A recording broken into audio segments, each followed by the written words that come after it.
Hi, my name's Laur. I'm with All the Arts for All the Kids Foundation, and today we're going to be making something called step books. Step books are super easy to make, and they're really a fun project to do because you can make your very own artwork in your very own book that you make, so you get to be the author and the illustrator.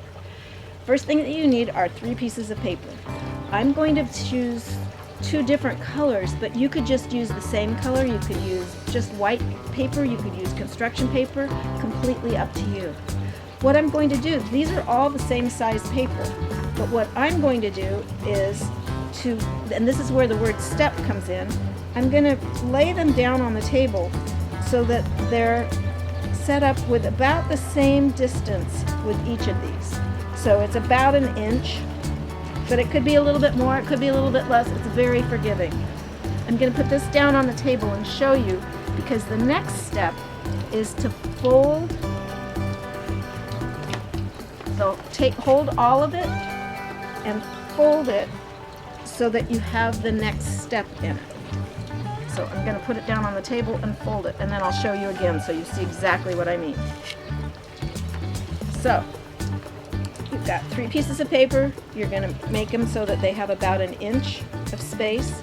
Then you're going to take the whole thing and fold it so that the bottom one of the fold continues with about 1 inch. And then you're going to crease the bottom so that it's really creased.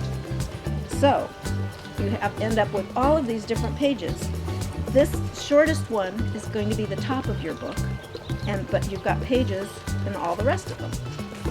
Next step is to take your scissors, and you're going to make just a tiny little cut right at the bottom, and you're going to do it kind of close together, and you're going to cut through all the different layers of the whole thing. So you're going to start on the fold and you're going to make your cut.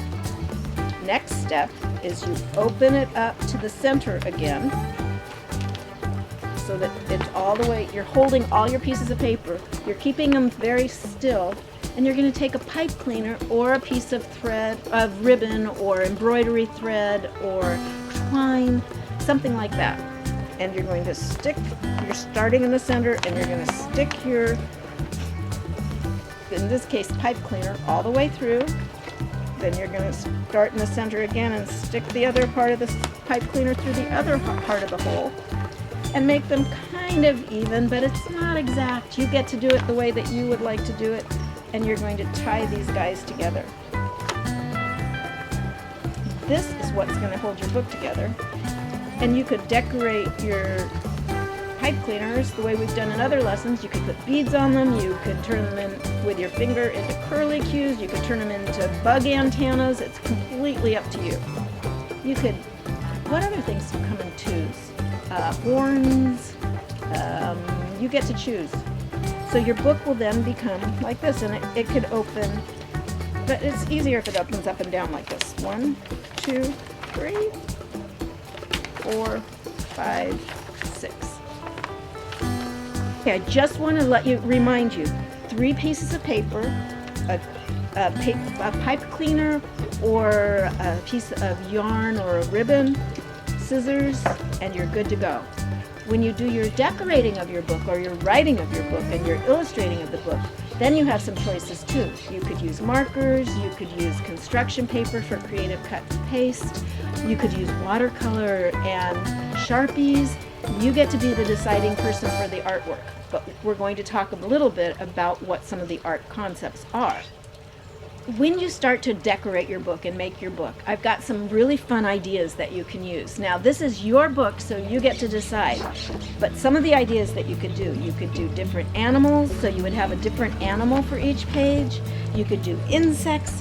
You could make your very own alphabet book where you have each sentence beginning with a letter of the alphabet, or each word beginning with a letter of the alphabet. You could draw pictures or make your own favorite foods. You could do dinosaurs, a different kind of dinosaur on every page, a different bird on every page, and you could do research on your birds. You could do your pets. You could even do things that you really love about your friends. Or you might have your very own idea for a book, and that's the thing that you should be doing.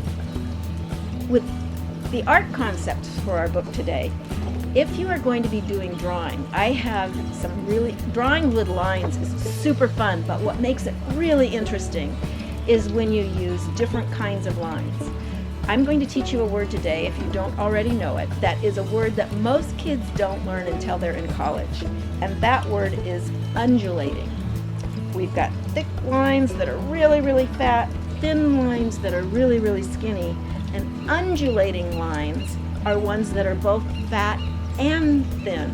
So it's skinny and big, or big, both, and it can curve oftentimes. So it's such a fun word to say, undulating, and it begins with UN, undulating. So you can really impress your friends and your teacher when you say, I'm using undulating lines today. So I'm going to show you some examples of some things that you could do. Now you get to decide which materials you want to use, whether it's markers or Sharpies and watercolors. I'm going to show you some examples of things that kids have done. This is one where they did a watercolor background, and then they did Sharpies on, just simple black Sharpies on top, and their theme was insects.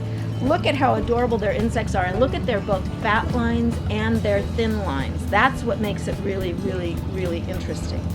You may be able to even find some undulating lines in there. This one, they were working on butterflies and moths, and look at their thick lines and their thin lines, just using a watercolor background.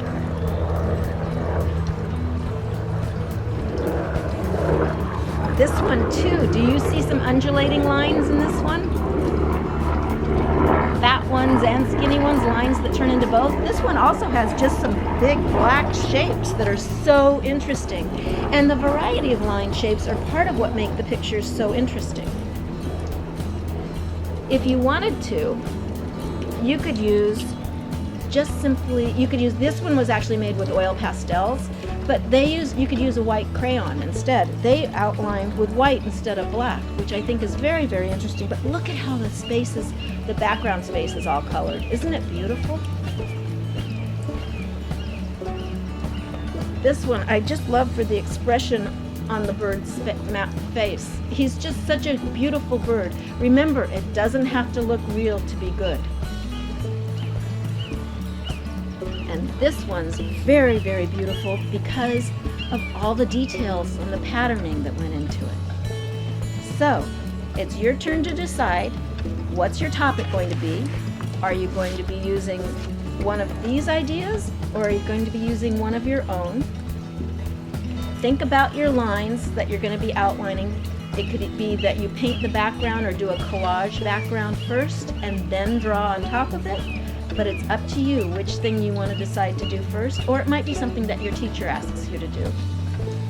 And then you get to take your step book, and you get to be sure you do some writing, so you can either label it, and then you get to draw the pictures inside of each of them.